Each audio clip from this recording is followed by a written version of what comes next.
How is it that some Muslim men, they pray 5 times a day, but still can't regulate their own emotions? Like, they can memorize surahs, but can't manage their own tone, And they know the fiqh about marriage, but not the psychology of connection, Not the psychology of connection.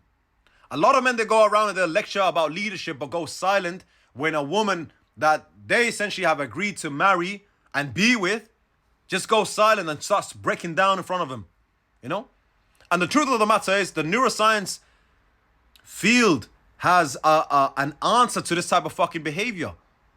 And it's something I believe men should actually be scared of, because repetition without emotional integration, it builds performance. It's performance. It's not transformation, which is fucking scary, which essentially means you can pray 1,000 times. But if you never healed your nervous system, you will start to use religion as control, to not connect, And I think some Muslim men, they think that Islam gives them power. They give them power, control, like I'm the fucking man now.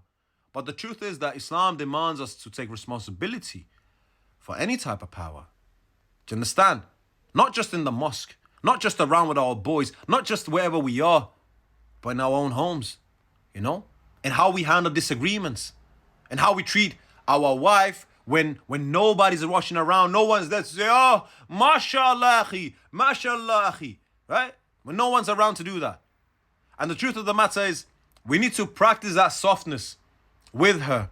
Because the truth is, the Prophet ﷺ, he cried when he buried his son. He would praise his wives publicly and held space for their emotions without ever shaming them.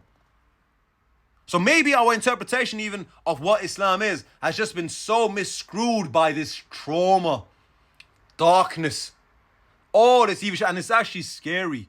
I'm telling you right now, for the sake of your soul, it's scary. If you look into the neuroscience behind it, it's actually scary. So if your version of manhood is allergic to emotion and accountability and softness, look, don't put that on Islam.